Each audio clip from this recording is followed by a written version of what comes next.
Hello, everybody. Welcome back to Wildcat Dash here on Dash Sports TV. My name is Jacob Mennuti. I'm joined, as always, with my co-host Ryan Wohl. And I don't know about you, Ryan, but I'm pretty fired up today. It honestly feels like a holiday with the start of March Madness. But how are we feeling today?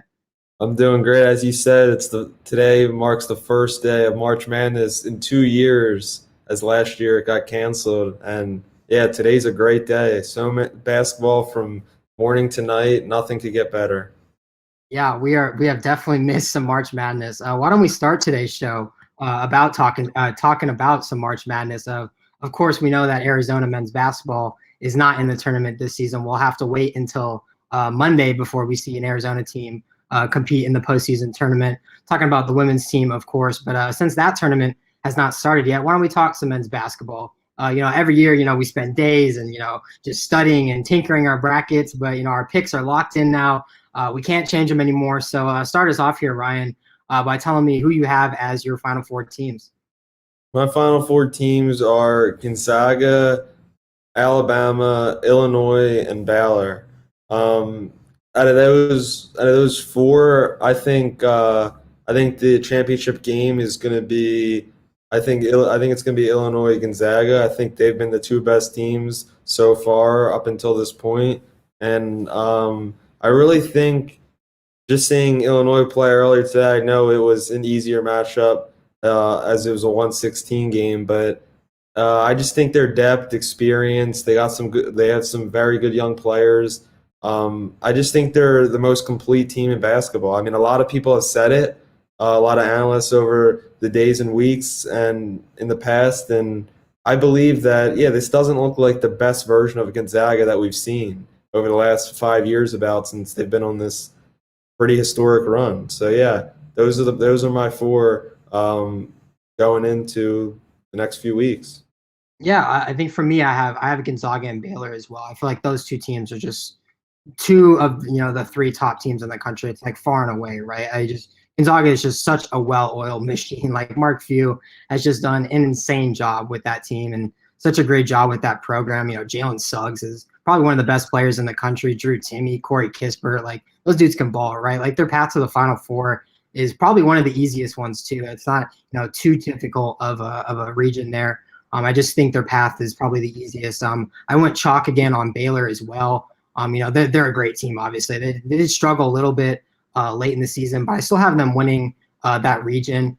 My next two picks are a little bit interesting. I have Florida State and Houston as my other two Final Four teams. I really like Florida State. I think every dude on that team is huge. Like Ken Palm actually has them as the tallest team in the entire country. So like that stat alone, I think just gives them a ton of advantages. Every dude on that team is like 6'9". Like it's just such an unfair mismatch. Like Scotty Barnes, MJ Walker, Raekwon Gray, like that is a really, really good team. You also have 10 players who average 7 minutes or more.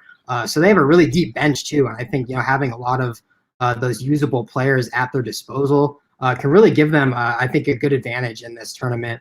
I also really like Houston as well as that other team making out of the Midwest region. Instead of Illinois, I have that matchup in the Elite Eight, but I have Houston prevailing. I just really like Houston. They only gave up 58 points per game this season. That's the second fewest in Division I basketball.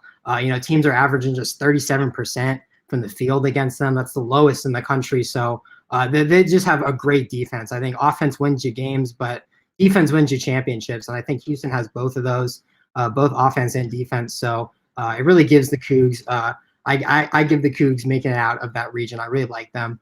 But out of those four teams, which do you think you see winning the entire championship? And give me a sleeper team as well. So there's a two-part question there for you.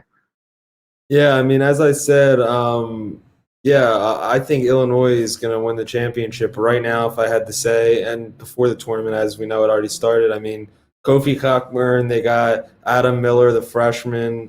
They got AO. Their team is just deep, and I think there's no they're just their starting lineup can compete and go head to head with anyone. I think they're going to win a tight one with Gonzaga. But the one team that people need to they need to have their eye out for is the Oregon Ducks from the Pac-12. It's the number 7 seed, and I did a few brackets. I had them actually going to the championship in one of my brackets because I think their best can even match up with Illinois and can match up with Gonzaga, and that's going to be who they're going to have to play if they're going to get to the Final Four. And yeah, I just think they're like Illinois. I think they're when they're hitting shots, they're one of the deepest teams. Will Richardson, we know Chris Duarte. Yeah, this team is really deep, and I just think they have a lot of experience, and I thought from the start they were underseeded. I mean, Oregon being a number 7 seed, that's just crazy. You got like Oregon State, who won the Pac-12 tournament, they're a 12 seed. You got Colorado, who's a 5 seed. I don't know about that. And then UCLA was an 11, but USC was a 6, and in the same side of the bracket as number 7 Oregon. So yeah, I think they could be poised to go on a big run here. No, yeah, we talked about a few days ago about how weird the seeding seemed to have been. I actually agree with you. I think Oregon is a better team than people kind of make them out for as a 7 seed. I think their stats are a little bit skewed because they've been without Will Richardson for half the season. They also had some COVID-19 problems as well, so they missed a lot of games. So I actually do agree with you. I think Oregon is a team that can make some noise. I think they've got Kansas and maybe Iowa in their potential run, and I think they can compete with both of those teams. So I'm really that'll be an interesting one for sure. But I have a couple teams that I think can bust some brackets. I'll start with the one that I'm more confident of. I really like UCSB, UC Santa Barbara. That is a really, really good team. They've won 18 of their last 19 games, just one loss since New Year's Day. Like, this team is just winning. They ran through the Big West tournament this year. They just have a lot of experience and a lot of upperclassmen on their roster too, which I think could really set them up really nicely and make a good tournament run. I know that they're in the same region as Gonzaga, so I have their Cinderella story ending there at the Sweet 16 when they faced Gonzaga. But that's a really good squad, and I would definitely watch out for the Gotchas to make some noise. But and then my other team that I really like, and I didn't have this one written down in my official bracket, but I have a feeling I'm going to regret that because I really love the Liberty Flames. We were talking about it earlier before the show, but I think that is a really good team. Obviously, I don't think you have them very high because, we talked about how much you like Oklahoma State, which is that first round matchup. But, I don't know. I think something tells me that this Liberty team can make some noise. They've won 15 of the last 16 games. They won the ASUN tournament. I think the real reason why I like them so much is just because this team can really shoot the ball. Like, they can shoot the 3 ball really, really well, and making 3-pointers are a recipe for getting hot and winning some games in the NCAA tournament. They've got 5 dudes who average at least 37% from beyond the arc with at least 25 makes too. So it's not like it's one of those situations where the stats are high because of the low attempts, right? Like, these dudes are actually chucking and making 3-pointers. So this is a really scary team. If they got hot, they're 14-1 when they make at least 10 threes in a game. So I went with the chalk and picked Oklahoma State in my bracket, but just because they're such a good team with Cade and all them. But I don't know. I just had this funny feeling that Liberty might shock some people. Yeah, it's not a bad choice there. I mean, yeah, Liberty, they are pretty good, but I mean, I think, yeah, even if it's a close game, and I think a lot of these games in March are close, but I think as we saw in the Big 12 tournament last week, the star rises to the top, and Cade Cunningham right now is the best player in the country, and don't get that wrong. He's the number 1 pick in the draft. Everyone wants to talk. I know he's a freshman, but he's the most valuable player, and on the highest stage and the biggest stages, he's showing up big. And I think if he plays like he did in the Big 12 tournament, it's very hard for somebody to stop him. I mean, yeah, Illinois they're a great team, and they could beat them because that's a projected Sweet 16 matchup.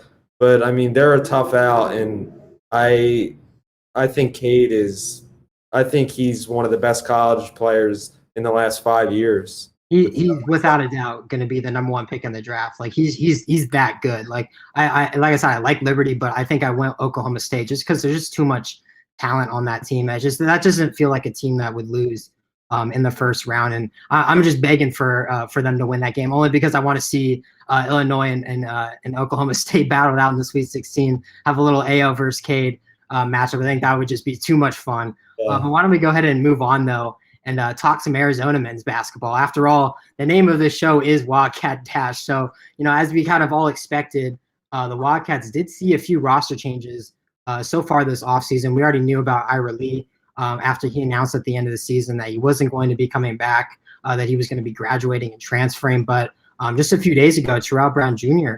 Also said that he was not going to return to Arizona next year. And this was something that we kind of talked about on our show previously. But I want to get your thoughts on these two players departing from this team. What do you kind of make of it? These are two veteran players, two seniors that are not going to be with the Arizona Wildcats next season. So, I mean, what do you kind of make of that? Is this something that is bigger than people might think? Because two seniors leaving the squad, you never know. But what do you think?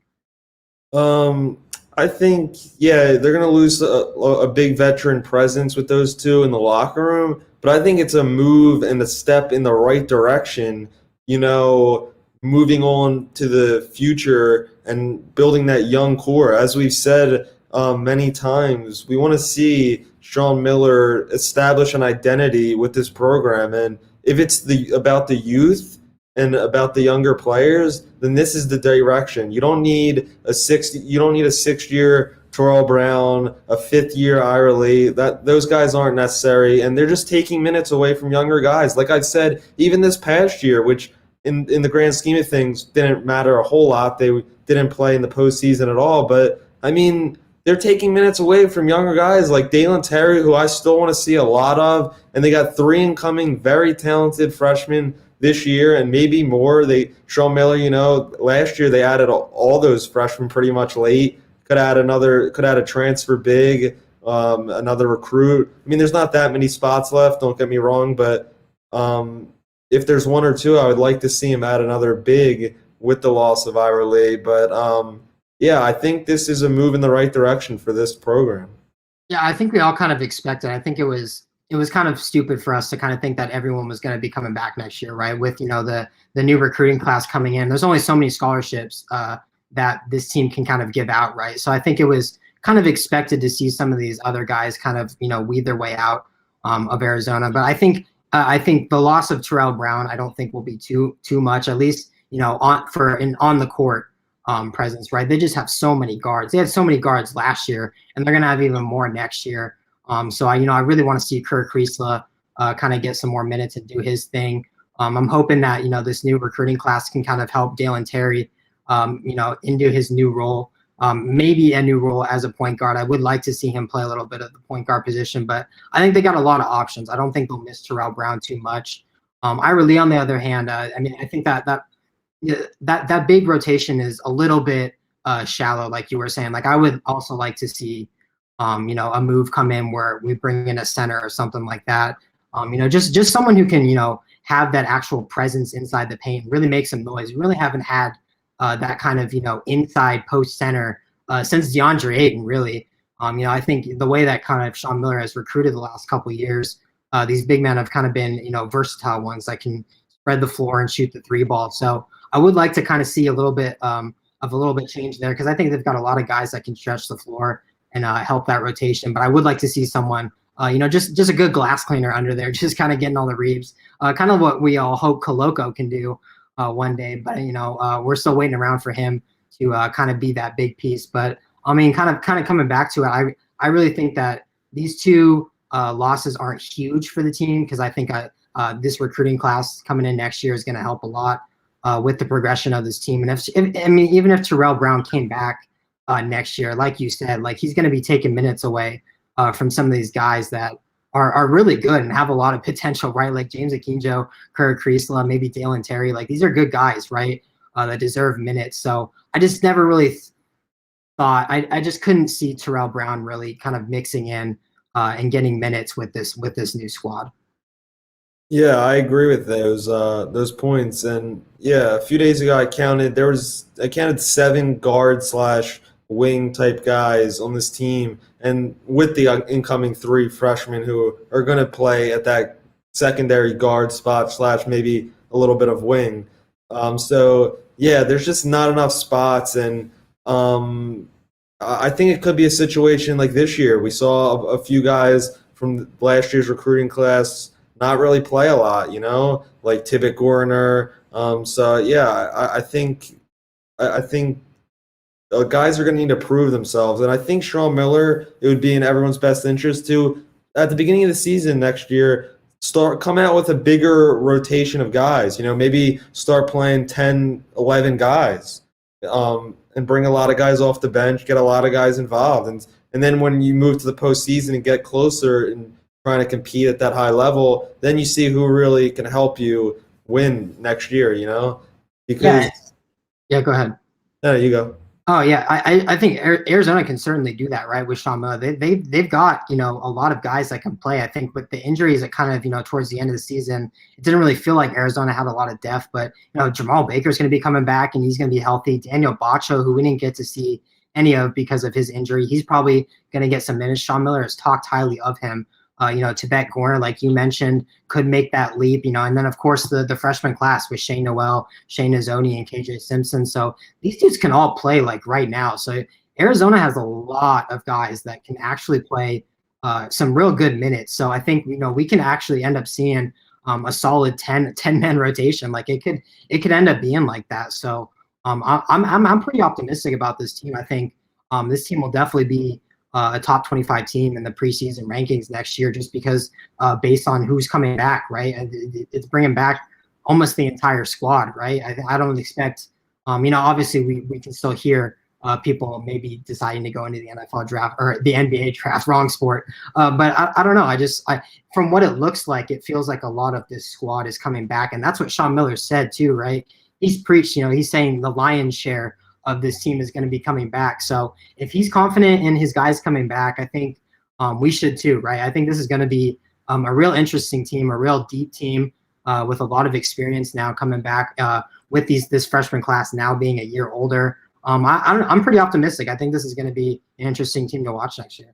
Yeah, and out of those three guys that you just named, the three freshmen coming in next year, I hope for like maybe 1 to 2 of them maybe could take that Benedict Mathurin leap and actually, because people forget Benedict Mathurin was a point guard at the NBA Academy a year ago before he joined the Wildcats. So he really made that transition really well, moving to the wing spot, defending bigger players, and not handling the ball as much. And hopefully, I mean, the good thing is that neither of the three guys that they got coming in, they're not primary ball handlers. They're mainly all like off-ball guys, like that could pull up from three, catch and shoot, defend at a few different positions. So that's what they need, and I really think I just hope they're all used well and they maximize their potential, because we saw that we don't know everything that happened with Dalen Terry. Something could have happened behind the scenes that we don't know about. He could have had an unknown injury or something, but it just looked like he was out of place on the court, and I hope he really, finds that good role for him to grow into a really good player, because I saw that potential in high school, and I really think it's still there with him. Yeah, we've talked about it 100 times about, I think Dalen Terry is being used wrong, and I think there's still a lot of potential for him. And I think Shane Noel and Shane Nazoni are going to help that a lot, right? Because like you mentioned, these aren't guys that are primary ball handlers, right? These are dudes that can play the 3 position and play that wing and kind of allow Dalen Terry and even Benedict Mathurin to get more looks at the 1 or 2 and maybe being the potential ball handler. Because that's where I saw Dalen Terry, be the best Dalen Terry that he is when he was in high school playing point guard.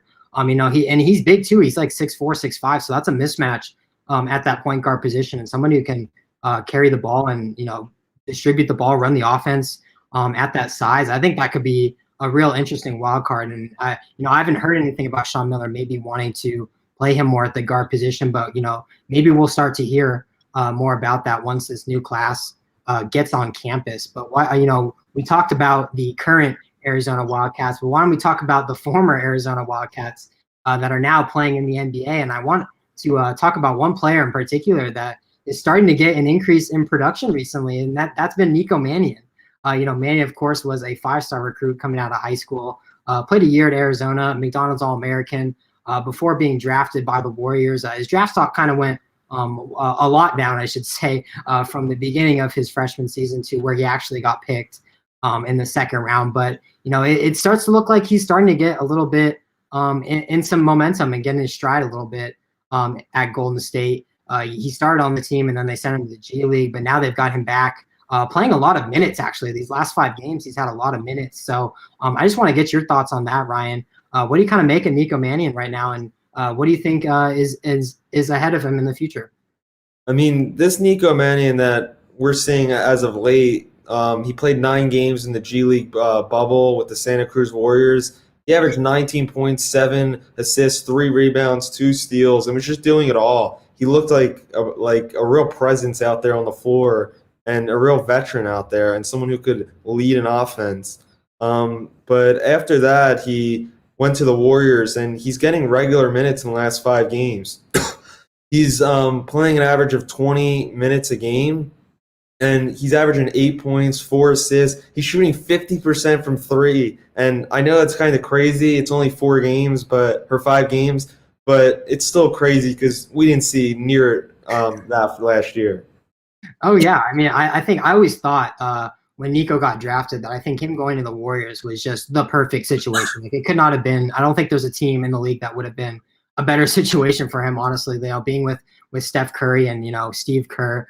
He's looked great, and I think part of it has just been he's not that guy anymore on the Warriors. Like, when he was at Arizona, he was the number one guy. People were relying on him to score and be that guy. And now that he's in Golden State and they put him in the G League, I think that was maybe a humbling experience for him. And he really kind of got his confidence and momentum back in those games against the G League. So to see him now kind of going crazy with the Warriors a little bit and looking nice, I don't know. I think he's going to be, we have to remember he's only 20 years old too, right? So like, we're not going to see the full potential Nico Mannion for another couple years. And if he's already starting to show little flashes like this of just being productive with that second unit, I think he could potentially be, I think he is a real interesting and a real important piece to this Warriors squad if they want to get back to being the dominant Golden State Warriors that they are. I think him, James Wiseman, and Jordan Poole, I think the 3 of them are really going to need to step up, and I think Mannion is a part of this future. So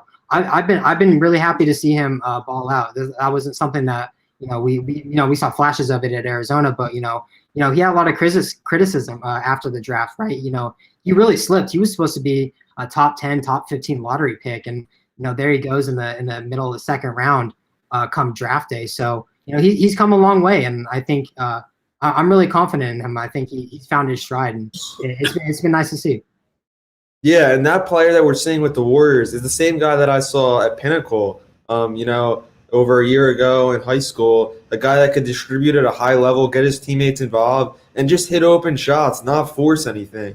He was forcing too many 3-point shots at Arizona, and it didn't seem like the offense that Miller ran was great for him and didn't fit his game. I think maybe even if the best thing he is in the NBA, his ceiling is a backup point guard and a role player, that's still a really good position and a very valuable position on a basketball team. I mean, I see the way he's playing right now, I could see him in the league for 10 plus years. I mean, backup point guard is one of the most valuable positions, and he is if he keeps hitting shots like that, I mean, you never know, he can end up in the starting lineup next to Steph maybe. Oh yeah, I mean, I think the sky's the limit for him. Honestly, we already he's a great playmaker, right? We already knew that. I think when we saw him at high school, he was a really good shooter, and then he came to Arizona, and it was kind of yeah, he put up a lot of points, but on how many shots, right? It was a low percentage type thing, high volume. But I think now that we're kind of seeing this offensive resurgence from him, I think that could be really interesting for him in his career. And of course, he's learning from Steph Curry. He's learning under Steve Kerr. He's just in a great spot right now. I'm really confident in him, and he's only 20 years old. So we're really going to be seeing, the true Nico Mannion come, 4 or 5 years from now. So I agree with you. I think he could be a guy that could be in the NBA for a while. Yeah, and the shame about it and thing about Nico is March Madness is going on right now, and Arizona, as we know, missed that, including every other team. But for a guy like Nico and even Josh Green or any of the players Zeke Naji too. I think it really hurt their draft stock because they were all like, they showed the talent and that they could do it, but not for a long time. But I think it could have helped all of them, and especially Nico. I mean, Nico was playing better. People forget at the end of his run at Arizona. And they ended after the first game in the Pac-12 tournament last year. But I mean, yeah, I really think if they say they won a game or two they did maybe they made it to the finals in the Pac-12 tournament, won a game or two in the March Madness tournament, I think he easily could have been a first-round draft pick. And it's just maybe it worked out the best for everybody because, like you said, there's no better two people to learn from right now. Steph Curry, the greatest shooter, one of the greatest point guards of all time, and Steve Kerr, we know how many championships he's won in the past. So, yeah, I think it's just a great fit for everyone there. And a former Arizona Wildcat, too. So they've got that bond there as well. But, yeah, I think about that a lot, actually, that this team wasn't able to compete in the NCAA tournament because you're right. That team last year, Arizona's team, did look like they were kind of hitting their stride, in the Pac-12 tournament. They had a really good game against Washington in the first round of that tournament. They were set to play USC, and they looked like a real confident squad that was getting their stride back.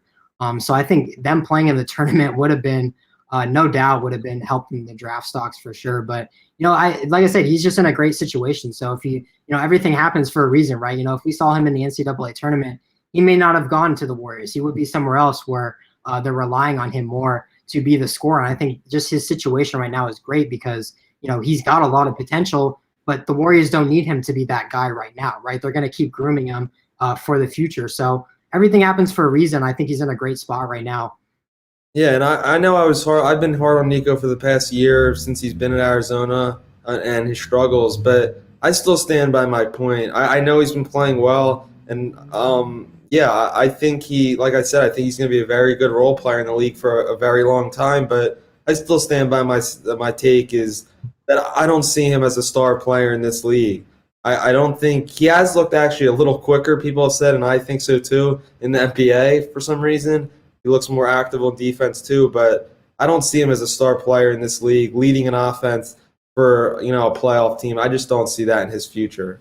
I mean, I think it's still too early to say that. He's still only 20 years old, right? So it's hard to really see what this kid can actually do. We've seen flashes of what he can do, but I think just him being only 20 years old, it's hard to really judge a kid.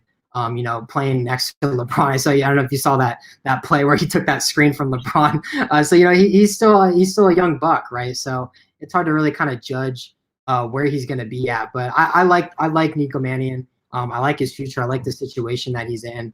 I think he's going to have a pretty decent NBA career. But I think we're running out of time here, so I think that's where we're going to end things today for this week's show.